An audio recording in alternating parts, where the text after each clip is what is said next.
Hello students, कैसे हैं आप सब लोग। उम्मीद करती हूँ सब अच्छे होंगे और स्वस्थ होंगे। मैं Meena Rana ICT virtual class में आपका स्वागत करती हूँ। स्टूडेंट्स, हम पढ़ रहे हैं क्लास 7 की हिंदी। प्रीवियस लेक्चर में हमने शब्द विचार पर यहाँ पर स्टार्ट किया था और इसी को हम आज रिवीजन इसका करेंगे।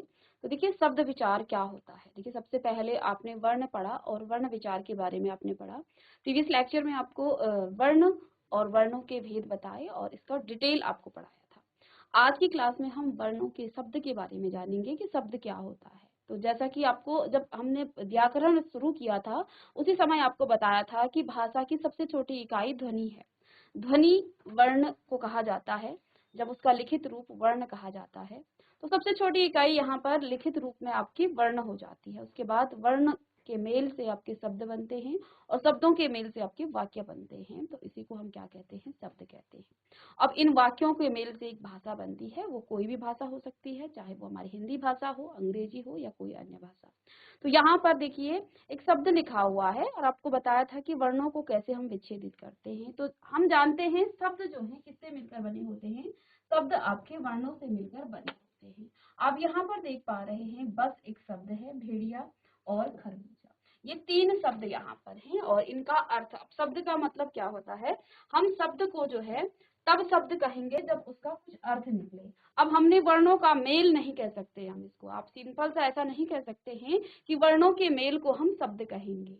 वर्णों के मेल को नहीं, वर्णों के सार्थक मेल को हम शब्द कहेंगे। यानी कि आप वर्णों का मेल कर रहे हैं, उनका कुछ ना कुछ अर्थ आना चाहिए, तभी वो शब्द कहलाता है। ऐसा नहीं है कि आपने कुछ लिखा है और उसमें जो है उसका कोई अर्थ ही नहीं निकल रहा है, तो वो आपका शब्द नहीं कहलाता है। तो देखिए, यहाँ पर ये जो है वर्णों से मिलकर बना है। जो बस शब्द है ये वर्णों से मिलकर बना है। अब कौन कौन से वे वर्ण होंगे, देखिए बस में देखिए ब और स शब्द आता है, दो वर्ण आते हैं, ब और स। ठीक है। अब आप जानते हैं ब एक क्या है, ये आपका एक व्यंजन है। इससे पहले आपको क्या बताया था कि व्यंजन जो है स्वतंत्र रूप में आप उनका उच्चारण नहीं कर सकते हैं। व्यंजनों का उच्चारण आप स्वतंत्र रूप में नहीं कर सकते हैं, नहीं कर सकते हैं। तो फिर इसको जो है किसी न किसी स्वर की मदद लेनी पड़ती है। यानी यहाँ पर ब शब्द में या ब जो आपका वर्ण है उसमें एक तो ब है और धन में आपका ओ है। ठीक है, जैसे कि यहाँ लिखा है। और धन सौ, ये हलंत के साथ होगा। जब इसमें आप स्वर जोड़ेंगे तो ये फिर इस प्रकार से सौ बनेगा। ठीक है। और स्वतंत्र रूप में आपका ये जो सौ है वो ऐसे लिखा जाएगा। ठीक है, जो ये स्वर है ये इस प्रकार से लिखा जाएगा स्वतंत्र रूप से। इसके बाद देखिए भेड़िया। तो भेड़िया में सबसे पहले भ है और भ में एक ही मात्रा लगी है, तो भ हलंत के साथ धन ए। फिर र, देखिए र के साथ आपकी एक की मात्रा लगी है, तो र लिखा और उसमें एक की मात्रा लगाई। य के साथ आ की मात्रा जुड़ी है अर्थात। और ये आपको वर्ण विचार में पढ़ाया था कि कोई भी जो आपका वर्ण है वो स्वरों की मात्रा के साथ जुड़ता है। स्वर जुड़ते नहीं है बल्कि उनकी मात्राएं जुड़ती हैं। तो यहाँ पर खरबूजा इसी प्रकार से लिखेंगे, ख धन अ, धन र, धन ये र जो है अ के साथ हलंत के साथ, धन ब, धन उ, धन ज, धन आ। ठीक है। अब यहाँ पर देखिए उपयुक्त सभी सार्थक शब्द समूह हैं। यदि हम इन वर्णों को इधर उधर कर दें तो इनका अर्थ स्पष्ट नहीं होगा। अतः वर्णों के सही योग से वर्ण जो है आपके क्या बनते हैं, योग से आपके शब्द बनते हैं। तो एक जो है परिभाषा आप किसकी क्या लिखेंगे कि वर्णों के सार्थक मेल, सिर्फ मेल को नहीं बल्कि सार्थक। सार्थक का मतलब होता है जिसका कुछ अर्थ हो, उसको सार्थक कहा जाएगा। तो वर्णों के सार्थक मेल को कहा जाएगा क्या, आपका शब्द कहा जाएगा। तो आप इस परिभाषा को लिखेंगे कि शब्द लिखेंगे और फिर आपको दो तीन शब्द लिखने हैं, जैसे बस हो गया, भेड़िया, आप कुछ और भी लिख सकते हैं, खरबूजा। और इनको आप वर्ण विच्छेदित इनका कीजिए कि ये इन इन वर्णों से मिलकर बना हुआ एक शब्द है। और अब आप यहाँ नीचे परिभाषा लिखेंगे कि वर्णों के सार्थक मेल को क्या कहा जाता है, शब्द कहा जाएगा। वर्णों के सार्थक मेल को, इसको आप अंडरलाइन कर सकते हैं। आप सिर्फ मेल को नहीं कहेंगे बल्कि सार्थक। और सार्थक का मीनिंग क्या है, जिसका कुछ अर्थ निकलता हो वो आपका सार्थक कहलाता है। तो चलिए इसको जल्दी से लिखिए।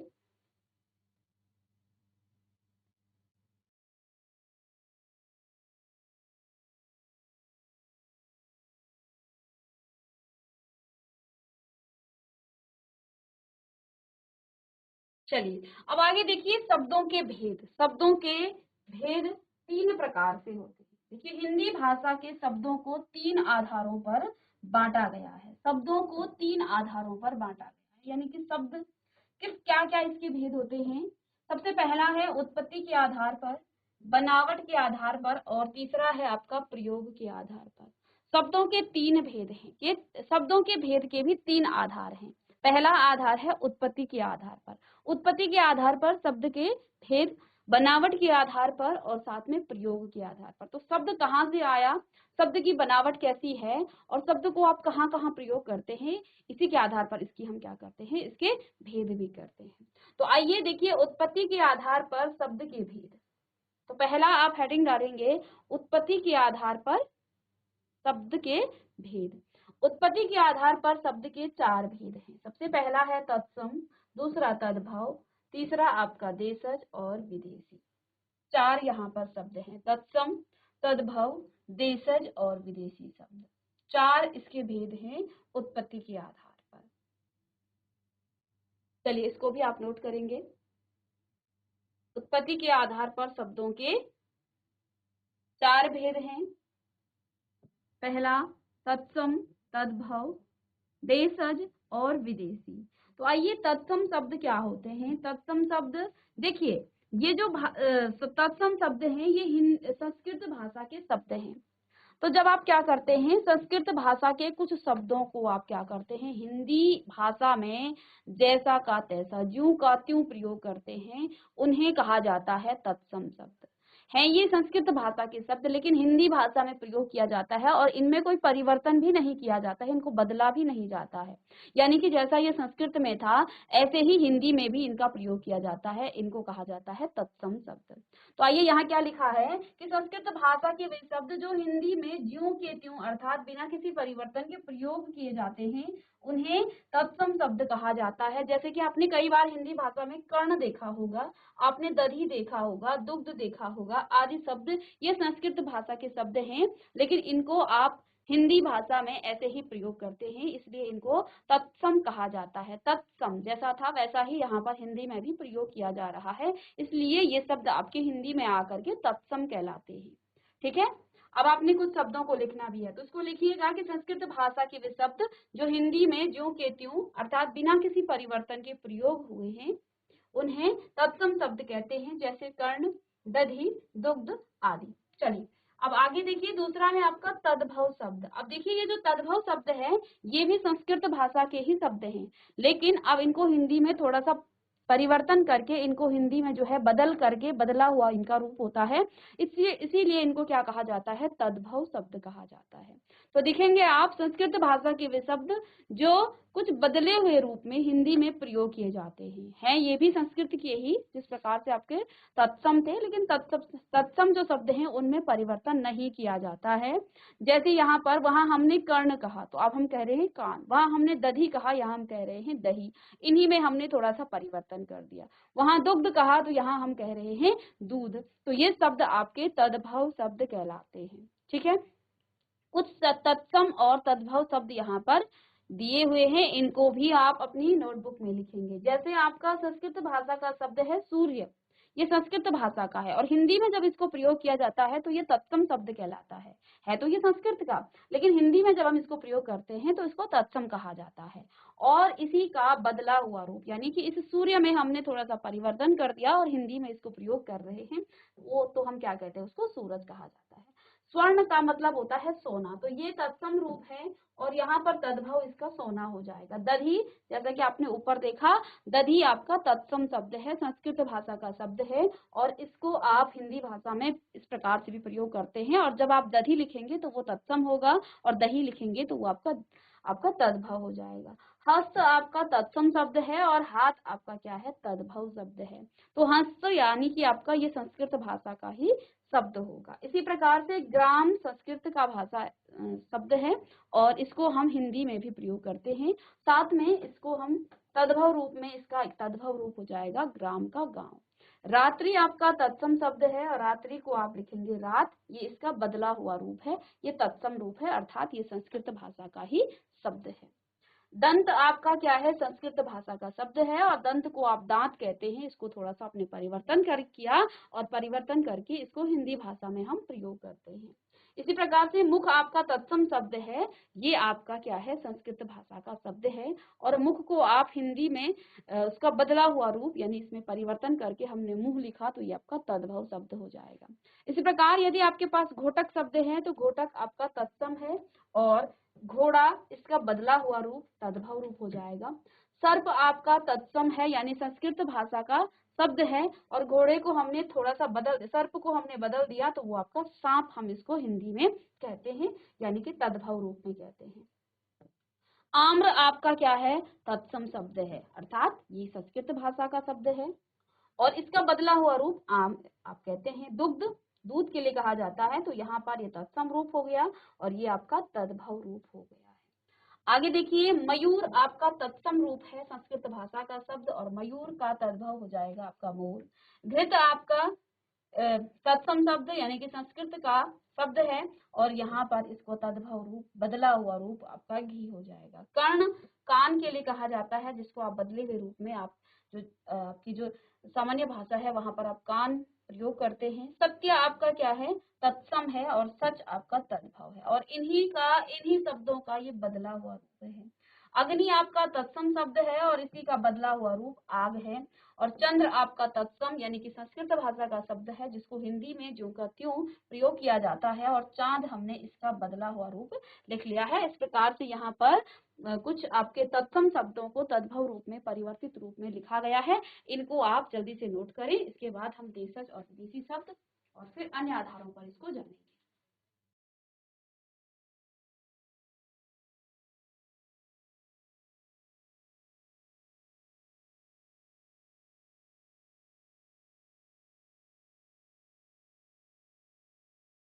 चलिए, तो ये आगे देखिए आप देशज शब्द क्या होते हैं इनके बारे में आप लिखेंगे। तो देशज शब्द ये आपने लिख लिए हैं तत्सम और तद्भव, इनको जल्दी से नोट करें। तो देखिए देशज शब्द क्या होते हैं, हमने क्या कहा तत्सम और तद्भव शब्द कुछ शब्द आपके संस्कृत भाषा से लिए जा रहे हैं। अब इन्हीं शब्दों में थोड़ा सा परिवर्तन कर देते हैं तो इनको तद्भव कहा जाता है। तत्सम संस्कृत के डायरेक्ट शब्द होंगे जिनको हिंदी में प्रयोग करेंगे। देशज शब्द का अर्थ होता है, देखिए हमारे जो देश है वो विभिन्न भाषाओं का देश है, ठीक है ना। अनेक भाषाएं यहाँ पर बोली जाती हैं और इन भाषाओं में से कुछ जो आपकी क्षेत्रीय भाषा होती है उन भाषाओं की जो है कुछ शब्द जो है हिंदी में प्रयोग हो जाते हैं क्योंकि हमारा देश जो है बहुत सारी भाषाएं हमारे देश में बोली जाती हैं और इनमें जो है जो क्षेत्रीय भाषा है इन्हीं से कुछ शब्द उठाए जाते हैं। कुछ शब्दों का प्रयोग हिंदी भाषा में भी किया जाता है।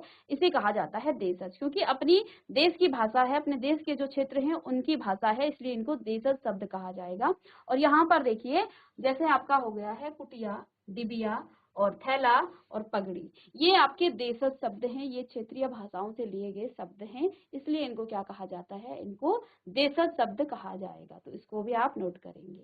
तो इसके बाद देखिए विदेशी शब्द, जो शब्द दूसरे देशों की भाषा, नाम से ही आपको पता चल रहा है जो विदेशों से जो भाषा विदेशी भाषाओं के शब्द जब हम हिंदी में प्रयोग करते हैं जैसा का तैसा तो उनको हम क्या कहते हैं, विदेशी शब्द। अब यहाँ पर देखिए डॉक्टर हो गया, रुमाल, अलमारी, ये आपके विदेशी शब्द हैं। इसके अलावा भी कुछ और शब्द भी हैं, उनको भी आप देख लेंगे।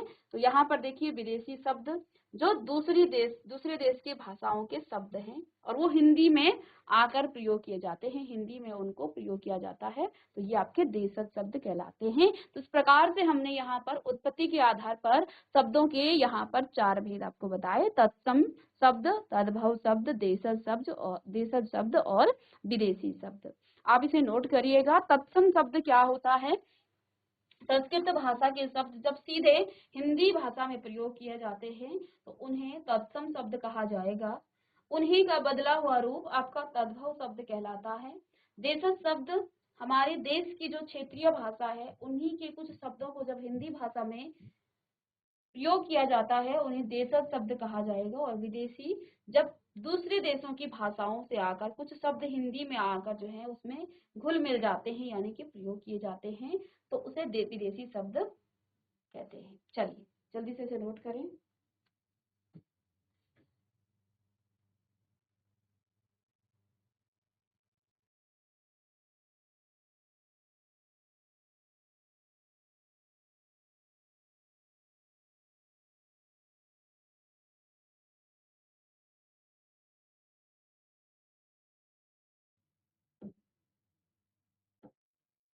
चलिए अब दूसरी हेडिंग डालिएगा, बनावट के आधार।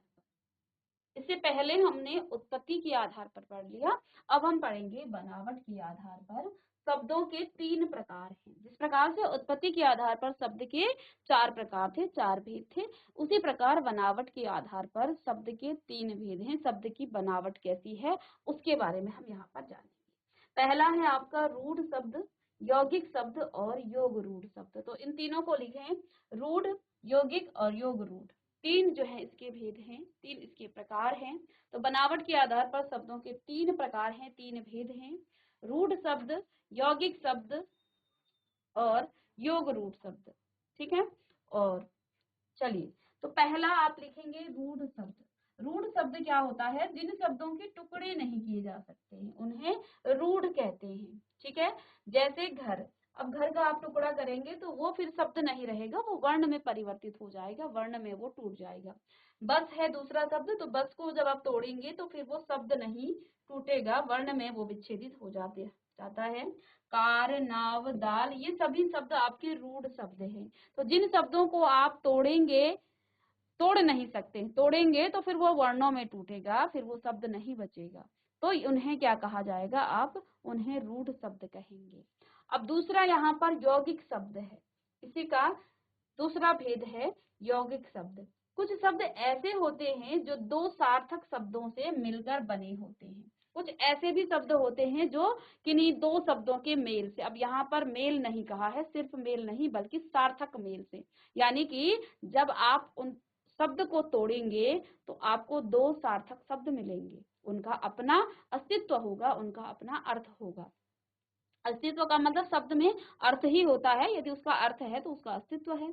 तो देखिए यहाँ पर, जैसे जिनके सभी टुकड़े जो हैं के अर्थ होते हैं, यौगिक शब्द कहलाते हैं। जैसे पाठशाला, अब पाठशाला को जब आप तोड़ेंगे, पाठ और शाला को, तो यहाँ पर एक शब्द आपका पाठ हो जाता है और दूसरा आपका शाला, तो यहाँ पर दोनों का ही अपना अर्थ होता है।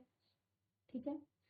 इसी प्रकार से रेलगाड़ी को भी आप तोड़ सकते हैं, रेल को अलग कर दें, इसका अपना अर्थ है, और गाड़ी का भी अपना अर्थ है, तो ये दोनों ही अपने अर्थ वाले 2 शब्द बन गए। रसोई घर में आपने रसोई को अलग कर दिया और घर को अलग कर दिया, तो इसके दोनों शब्दों के अपने अपने 2 अर्थ हैं। ठीक है। पाठ धन शाला, रेल धन गाड़ी, रसोई धन आपका घर। ऐसे ही नील और कमल को भी आप अलग कर दें, नील, कमल, ल हो जाएगा ये, इसको ठीक कर लें। तो इन सभी के अपने अर्थ हैं, इनके अपने अपने सार्थक अर्थ हैं। ठीक है। तो यहाँ पर यौगिक और रूढ़ शब्द क्या हुआ? रूढ़ शब्द जिनको आप तोड़ नहीं सकते हैं, जो बहुत छोटे रूप में होते हैं और ये टूट नहीं सकते हैं। ठीक है। और यौगिक शब्द क्या होते हैं? जो 2 या 2 से अधिक शब्दों से मिलकर बने होते हैं, ऐसा आप कह सकते हैं इसको, कि 2 सार्थक शब्दों के मेल से जो शब्द बनता है उन्हें हम क्या कहेंगे? यौगिक शब्द कहेंगे। ठीक है।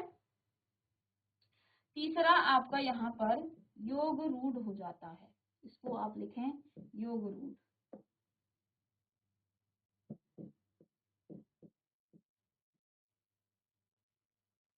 अब योग रूढ़ शब्द क्या हुआ? ठीक है। इसमें दोनों ही चीजें आ रही हैं, योग और रूढ़।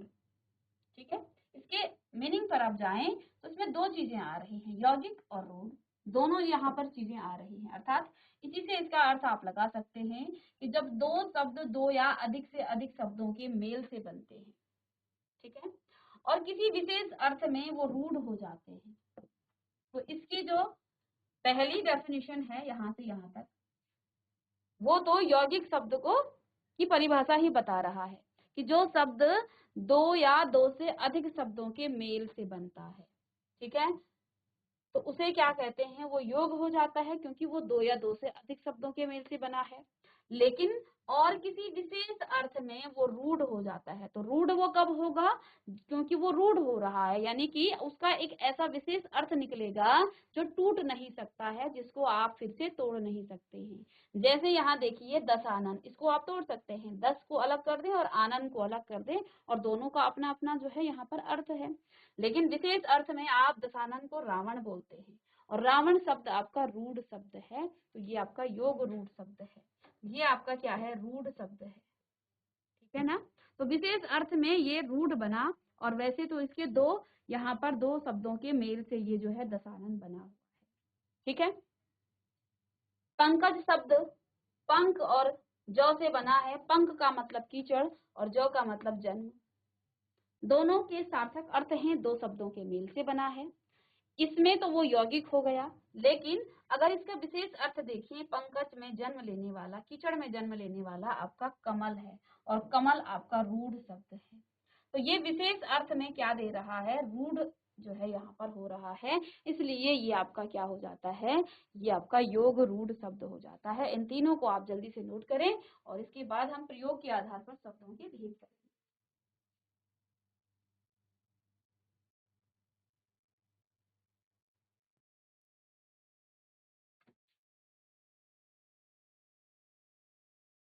तो बनावट के आधार पर तीन यहाँ पर शब्द आप जल्दी नोट करें।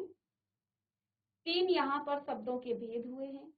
पहला रूढ़, यौगिक और योग रूढ़। रूढ़ शब्द, जिन शब्दों के टुकड़े नहीं किए जा सकते हैं उन्हें रूढ़ कहा जाएगा। जैसे जो छोटे से छोटे शब्द होंगे वो आपके रूढ़ शब्द कहलाएंगे।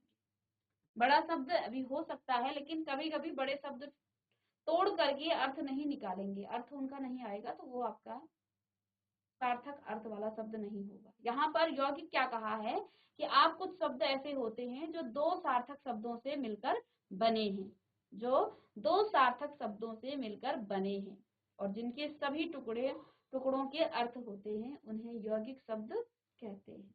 ठीक है।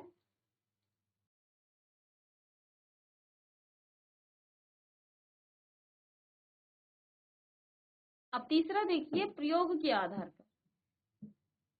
प्रयोग के आधार पर सबसे पहले बना उसकी उत्पत्ति के आधार पर, दूसरा उसके बनावट के आधार पर, उत्पत्ति कहाँ से हुई है, कहाँ से ये शब्द आए हैं, दूसरा इसकी बनावट कैसी है। अब तीसरा, प्रयोग आप किस प्रकार से करते हैं शब्दों के, तो ये यहाँ पर आ जाएगा। प्रयोग के आधार पर शब्दों के दो भेद हैं, विकारी शब्द और अविकारी शब्द। प्रयोग के आधार पर देखिएगा, प्रयोग के आधार पर शब्दों के दो भेद हैं, विकारी शब्द और अविकारी शब्द। चलिए, अब विकारी शब्द और अविकारी शब्द क्या होते हैं, इनको हम जानते हैं आगे। देखिए, विकारी शब्द देखिए, जिन शब्दों में लिंग, वचन, कारक, काल या पुरुष के कारण परिवर्तन या विकार आ जाता है, उन्हें विकारी शब्द कहते हैं। जिन शब्दों में किस किस के आधार पर, लिंग के कारण, यानी उसका लिंग परिवर्तन करने से शब्द परिवर्तित हो जाएगा। वचन के, यानी कि उसका वचन आप परिवर्तित कर दें तो वो उसमें जो है परिवर्तन आ जाएगा। कारक के आधार पर और पुरुष के आधार पर परिवर्तन आ जाता है या विकार आ जाता है, उन्हें हम क्या कहेंगे, विकारी शब्द कहा जाता है। जैसे लड़का खेल रहा है, लड़का खेल रहा है, ये यहाँ पर एक वचन में है लड़का शब्द। ठीक है। अब इस शब्द को यदि हम परिवर्तित करना चाहें तो ये लड़का यहाँ बदल जाएगा। कैसे बदलेगा, लड़का का हो जाएगा लड़की। और ये किस आधार पर बदला, ये इसके वचन के आधार पर बदला। ये आपका क्या था, एक वचन में, और ये आपका बहुवचन में हो गया है। इसी प्रकार से लड़की पढ़ती है तो लड़कियां पढ़ती हैं, तो ये वचन के आधार पर क्या हुआ है, परिवर्तन इनमें आया है। अब इसके बाद देखिए, विकारी शब्द भी चार प्रकार के होते हैं। विकारी शब्द भी चार प्रकार के, यानी कि लिंग, वचन, कारक और काल या पुरुष के आधार पर परिवर्तन किन किन शब्दों में आता है। कोई संज्ञा शब्द हो सकता है, कोई सर्वनाम शब्द हो सकता है, विशेषण भी हो सकता है, और क्रिया भी हो सकता है। क्रिया को आप काल के आधार पर परिवर्तित करते हैं।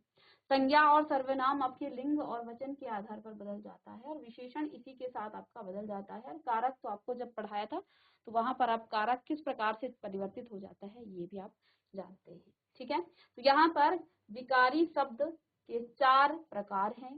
पहला, किन किन शब्दों में परिवर्तन आ जाता है, संज्ञा में, संज्ञा को आप परिवर्तित कर सकते हैं उसके लिंग, वचन, कारक के आधार पर। सर्वनाम, संज्ञा चेंज होगी, परिवर्तित होगी, तो आपका सर्वनाम भी परिवर्तन होगा। अब क्योंकि हम संज्ञा और सर्वनाम की ही विशेषता बताते हैं विशेषण में, तो ये भी परिवर्तित हो जाएगा। ठीक है। और क्रिया आपकी काल के आधार पर, काल के साथ जो है आपकी क्रिया भी बदलती रहती है। जैसे हमने कहा कल हमने ये पढ़ा था। अब आज की बात कर रही हूँ, काल यानी कि ये भूतकाल की बात हुई। भूतकाल में हमने क्या कहा, पढ़ा था। आज हम ये पढ़ रहे हैं, तो अब हमने चेंज भी कर दिया उसके काल के आधार पर, और आगे हम इसको पढ़ेंगे। तो क्रिया शब्द काल के आधार पर परिवर्तित होती है, बदलती है। ठीक है, चलिए अब दूसरा है इसी का अविकारी शब्द। विकारी शब्द जिनमें परिवर्तन आ जाता है, जिनमें विकार आ जाता है। विकार का मतलब परिवर्तन से ही है। ठीक है, जिन शब्दों में लिंग वचन कारक पुरुष काल या कारक या काल के कारण कोई परिवर्तन नहीं होता है। अब इसके विपरीत कुछ ऐसे शब्द होते हैं जिनमें परिवर्तन ही नहीं होता है, उन्हें हम अव्यय भी कहते हैं। आगे बड़ी क्लासेस में आपको अव्यय के नाम से ही पूछा जाएगा। जैसे शब्द आपका तथा, और, लेकिन, कल, आज, हाय, तुरंत, धीरे धीरे, इन शब्दों को आप किसी भी वाक्य में रखिए, चाहे आप वहां लिंग वचन कारक काल बदल दें, तो इनमें परिवर्तन नहीं होगा। आप ये करके देखना। ठीक है, तो इनमें कोई परिवर्तन नहीं होगा। और ये भी आपके 4 प्रकार के होते हैं। इसके भी 4 प्रकार हैं। ठीक है, पहला है आपका क्रिया विशेषण, संबंध बोधक, समुच्चय बोधक और विस्मयादि बोधक। इसके भी 4 प्रकार हैं। अभिकारी शब्द के भी 4 प्रकार हैं। ठीक है, तो पहला क्रिया विशेषण, दूसरा संबंध बोधक, समुच्चय बोधक और विस्मयादि बोधक। तो यहाँ पर 4 शब्द, ये 4 आप पढ़ चुके हैं, ये आपको पढ़ा दिए हैं। ठीक है, विकारी और अभिकारी शब्दों को आप आगे की क्लास में जो है उसको ढंग से पढ़ेंगे। ठीक है, तो इसको अभी आप जल्दी से नोट करें। तो यहाँ पर हमने शब्द के बारे में पढ़ा है, और इसी को हम थोड़ा सा नोट करके इसको एक बार दोहराएंगे, इसको रिवाइज करेंगे कि वर्णों के सार्थक समूह को शब्द कहते हैं। उत्पत्ति के आधार पर शब्दों के 4 भेद, तत्सम, तद्भव, देशज और विदेशी। बनावट के आधार पर 3 भेद, रूढ़, यौगिक तथा योग रूढ़ शब्द। और प्रयोग के आधार पर 2 विकारी और अविकारी शब्द, ये हम पढ़ चुके हैं। विकारी शब्द 4 प्रकार के होते हैं, संज्ञा, सर्वनाम, विशेषण और क्रिया। और अविकारी शब्द भी 4 प्रकार के, क्रिया विशेषण, संबंध बोधक, समुच्चय बोधक तथा विस्मयादि बोधक। अविकारी शब्दों को अव्यय भी कहते हैं। ठीक है, तो ये सारी चीजें आपने पढ़ ली है। इसमें क्रिया विशेषण, संबंध बोधक, समुच्चय बोधक और विस्मयादि बोधक, ये आप अव्यय के अंतर्गत पढ़ेंगे या अभिकारी शब्दों में ही इसको पढ़ेंगे। तो इस प्रकार से आपका ये जो शब्द विचार था, ये भी आपका रिवीजन कंप्लीट हो गया है। मिलते हैं नेक्स्ट लेक्चर में, तब तक के लिए thank you and have a nice day.